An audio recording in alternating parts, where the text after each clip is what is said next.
Kryeministri i Republikës së Shqipërisë, zoti Edi Rama.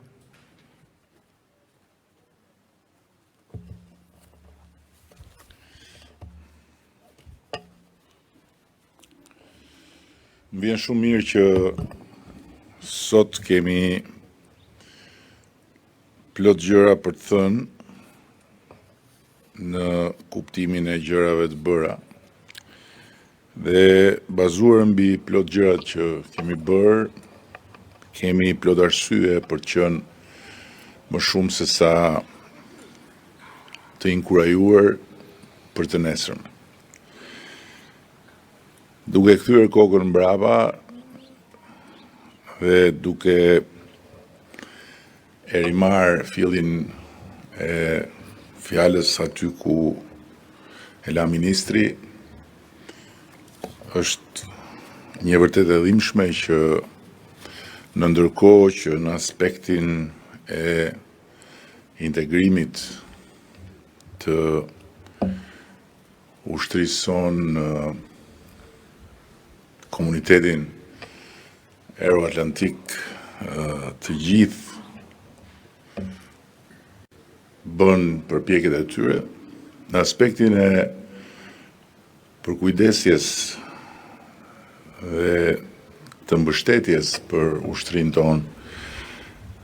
në të përditshmen e vet, Shqipërisë i ndodhi çka nuk i ka ndodhur asnjë vendi tjetër për jetë vërtetës, një rënje në umner dhe pastaj një braktisje shumë e gjatë. Dhe e them me plot gojën që nëse sot ne kemi një trup që mbështetet mbi kapacitete të rëndësishme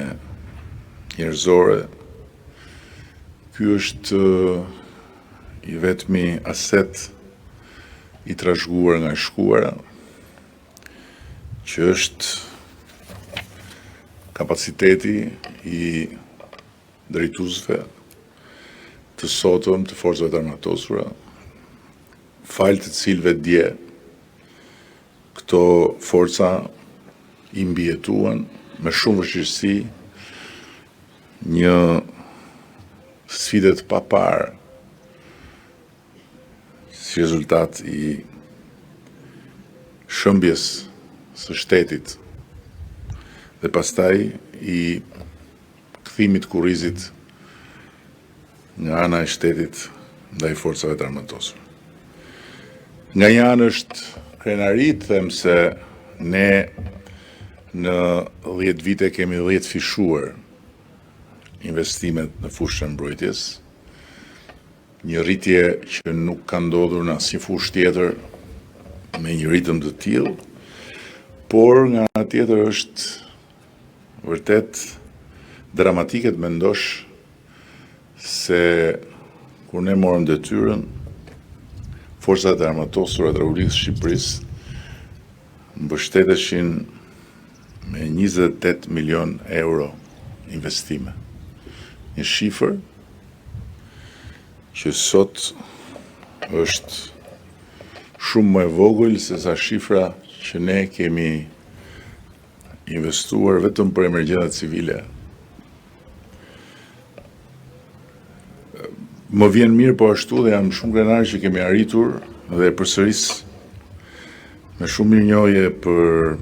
shefin e shtabit, për gjithë shtabin e përgjithshëm, edhe për paraardhësit me të cilët kam pasur privilegjin të punoj së bashku me ministrat e mbrojtjes natyrisht, që të kemi sot një forcë të armatosur të Republikës së Shqipërisë, ndaj të cilës të rinjt dhe të rejat nuk janë më tërësisht të mbyllur, po përkundrazi,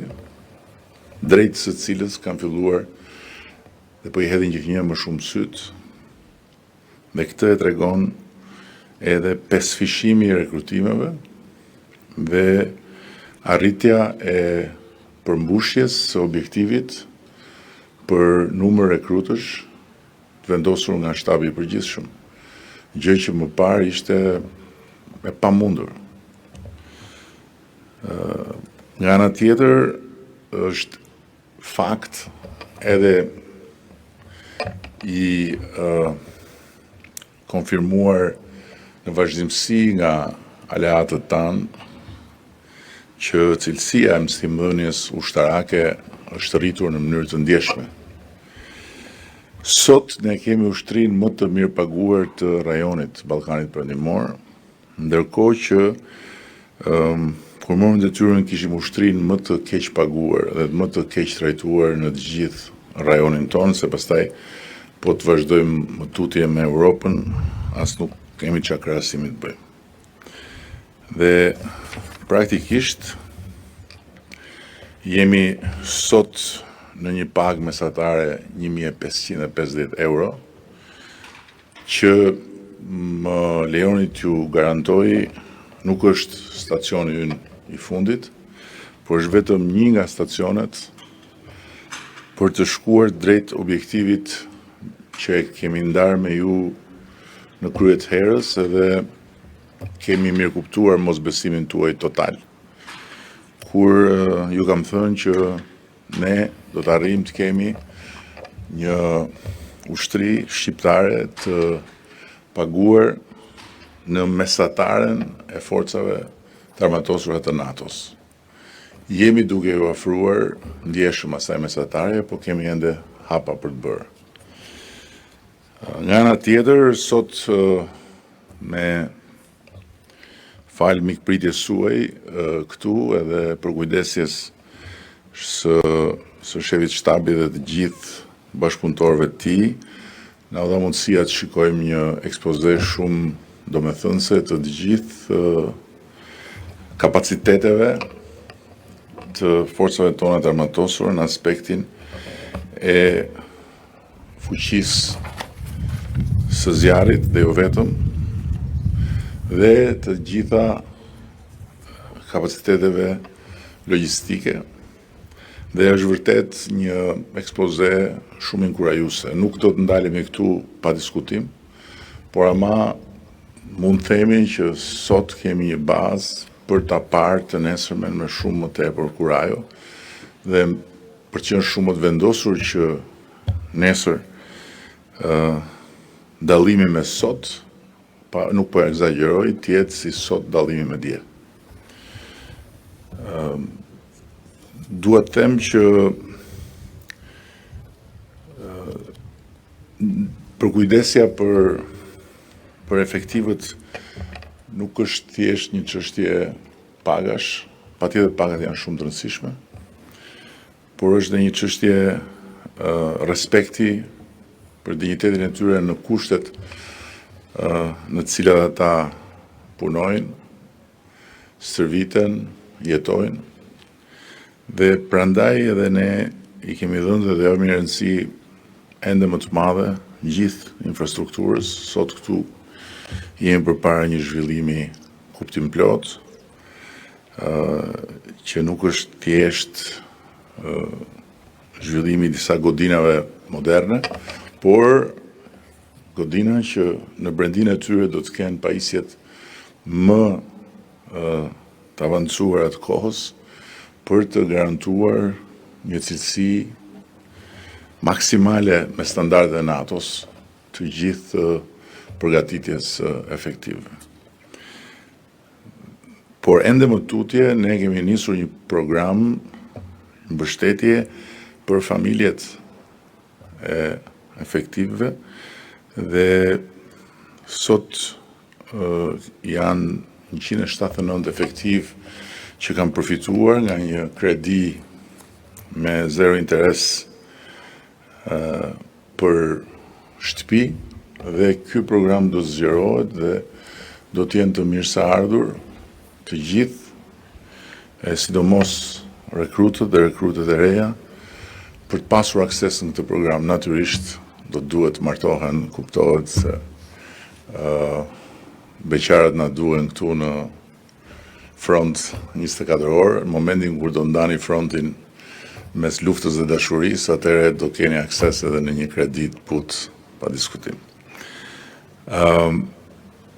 Është shumë pozitive që është pesëfishuar numri i studentëve në akademi dhe më vjen shumë mirë që investimi madhor që po bëhet për transformimin e gjithë kampusit apo më saktë gjithë territorit të akademisë në një kampus ultramodern ka filluar të duket, por do të vazhdoj edhe do të jetë një qendër krenarie për forcat armatosura dhe ambicia jonë është që të jetë një qendër stërvitore, mësimore që t'i tejkaloj kufijtë e Republikës sonë. Më tutje duhet shtoj që jam bërë një sër përmirësimesh që më i kanë listuar këtu dhe s'duhet ju mërzis me gjitha kontratat e mirëmbajtjes helikopterëve, me flotën e helikopterëve e cila është përmirësuar ndjeshëm, me dronët, me bazën ajrore taktike të NATO-s në Kuçov dhe po ashtu dhe me Gjadrin, me shërbimin satelitor, me qendrën e inovacionit dhe të sigurisë që është vetëm në hapat e parë dhe që ne duam ta fuqizojmë me njësinë ushtarake të sigurisë kibernetike, me sistemin e integruar të vështrikimit të hapësirës dretare, si edhe me antarësimin në mekanizmin evropian të mbrojtjes civile, gjëra që janë të gjitha bashkë tregues të këtij transformimi që është në vazhdim. Jam shumë i lumtur që kemi një rritje të pjesëmarrjes së vajzave në forcat tona të armatosura. Ishte 10%, ka shkuar 20.8%. Edhe është vërtet krenari dhe kënaqësi që të shohësh vajza edhe në radhët e forcave më të sofistikuara speciale. Ndërkohë që kjo forcë ka kryer një numër maramendës edhe mbreslënës shërbimesh për qytetarët, ashtu si kundër ka pasur dhe impakt në jetën civile të vendit përmes ndërhyrjeve dhe përmes kontributeve të natyrave të ndryshme. Tani, ajo që sot ka një rëndësi themelore është ambicia për të kapërcyer në një nivel tjetër, jo thjesht në aspektet që fola deri tani, por një aspekt themelor që është krijimi i industrisë sonë kombëtare të mbrojtjes. E dim shumë mirë historinë se si u shkatrua totalisht baza industriale e forcave tona të armatosura. E dim shumë mirë se sa e vështirë ka qenë për të dalë nga Humnera ku ranë forcat armatosura. Nuk ka nevojë të bëjmë shumë histori, por dim shumë mirë dhe diçka tjetër që sot i kemi kushtet dhe i kemi mundësitë që të ndërtojmë një industri e cila brenda kësaj dekade të na jap jo vetëm mbrapsht një aset të munguar të Republikës Shqipërisë, pikërisht asetin e kësaj industrie, por brenda kësaj dekade të na jap edhe një kapacitet të ri të fitimit në aspektin financiar për të reinvestuar në forcat armatosura dhe për të reinvestuar në jetën e vendit. Më vjen shumë mirë që sot kemi dhe një ekip që është ndërtuar pikërisht për këtë. Jo vetëm ministri, por zëvendës ministria Blerina, e cila ka lënë një pozicion pune shumë të respektuar në nivelet më të larta të qeverisjes së industrisë ushtarake në lindjen e mesme, pas një eksperience shumë të respektuar në një ndër kompanitë më të mëdha globale të ekselencës ushtarake, Leonardo në Itali. Kemi Dorianin që ne kemi një aset të rëndësishëm, po që tani më ja kemi vënë në dispozicion pikërisht agjencisë së re të industrisë mbrojtjes. Kemi ardhin që por që i kemi besuar drejtimin e Kajos, që është ndërmarrja jonë e re kombëtare e prodhimit. Dhe patjetër edhe Engeledi, i cili ishte i pari që hyri në këtë grup të drejtimit të Ministrisë Mbrojtjes si menaxher, edhe as si dikush që ishte për të akomoduar diku dhe hajt po e çojmë zonës ministër ke mbrojtja, se kështu ndodhte në të kaluarën, ku ta çojmë ke mbrojtja, të marrim makinë, marrim celular dhe të vi vërdall. Edhe